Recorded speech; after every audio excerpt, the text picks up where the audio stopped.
Саламатсыздар, урматтуу 6-класстын окуучулары. Кыргыз тили сабагын баштайбыз. Сабакка керектүү болгон окуу куралдарыңарды, дептер, ручкаңарды даярдагыла. Демек, биздин бүгүнкү өтө турган темабыз жайкы эс алуу. Ал эми грамматикалык темаларыбыз ата тоочтун түрлөрү, биз үйрөнө турган жаңы сөздөр, деңиз, кайырмак, карагат, кызылгат, козу карын, маданий борбор, жайгашкан, учтуу, сараң жана балык оолуу. Бүгүнкү сабагыбызда балдар, биз силер менен жайкы эс алуу тууралуу маек курабыз. Грамматикалык жаңы түшүнүктөр менен таанышабыз, жаңы тема менен таанышабыз. Ошондой эле жайкы эс алууну пайдалуу өткөрүү зарыл экендигин түшүнөбүз. Балдар, айлана чөйрөңөрдү карап көргүлө. Силердин айлана чөйрөңөрдө ким эмне деген суроого жооп берген сөздөрдү атын атабай атагыла. Мисал үчүн, ким деген суроого жооп берген? Асан, Айнура, иним, сиңдим. Эмне деген суроого жооп берген? Китеп, үй, сумка. Эми ушул сөздөрдүн атын атабай туруп атап көргүлөчү. Кантип чакырсак болот, кантип атасак болот? Асан менин иним. Ошол Асанды эми атын атабай айта турган болсок, биз ал деп кайрылабыз, же болбосо шкаф дей турган болсок, шкаф анын атын атабай туруп, биз бул китеп боюучу эмерек деп атасак болот экен. Демек, заттардын атын атабай туруп көрсөткөн сөз түркүмүн биз ат атооч дейбиз, балдар. Силердин эне тилиңерде бул местоимение болот. Эсиңерге туткула, балдар. Жактама ат атооч бул 3 жактын бирин көрсөтөт, балдар.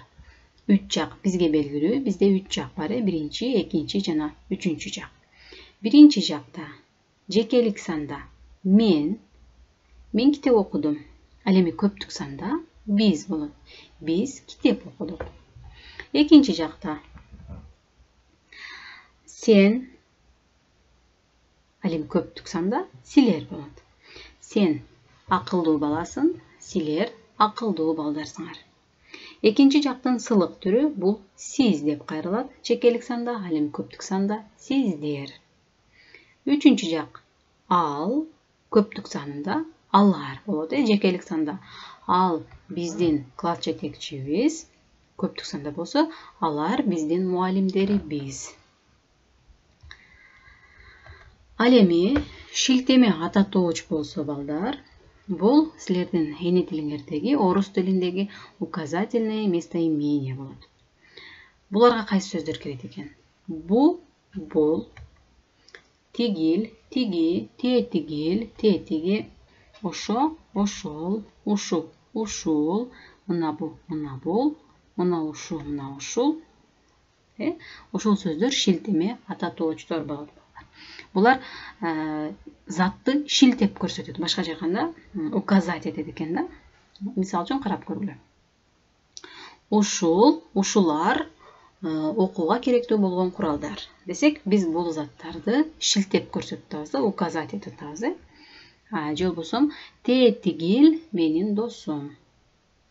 Мына бул биздин мектеп. Мына ушул биз жасаган иштер десек, бул шилтеме ат атооч, указательное местоимение болот экен. Эми, балдар, төмөндөгү суроолорго затты шилтөө аркылуу жооп бергиле. Бул суроолорго ылдыйда таблицада көрсөтүлгөн жооптордун туура келгенин коюп чыккыла. Мисал үчүн карайбыз. Дептерибизди ачабыз дагы, балдар, жазабыз. Сен жайында кайда эс алдың? Эми ушул суроого жооп табабыз. Сен жайында кайда эс алдың? Жоопту жөн эле жазып койбой, ушул шилтеме ат атоочторду колдонобуз. Бул жерде бизде шаблондор берилген. Ушул шаарда, тетиги алыскы айылда, ошол көчөдө. Сага ким менен кандайча эс алдың? Атам менен, байкем менен, эжем менен. Дал келгенин коесуңар. Досторуңа кандай сунуштарды бересиң?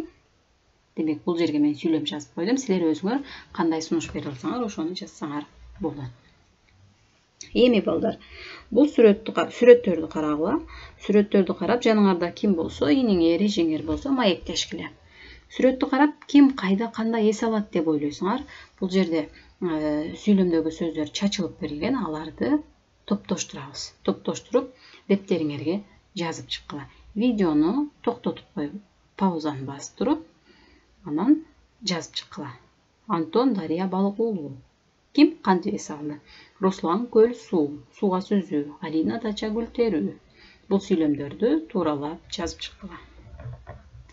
Жазып бүткөнүңөрдөн кийин өзүңөрдү текшерүү үчүн кийинки бетке өткүлө.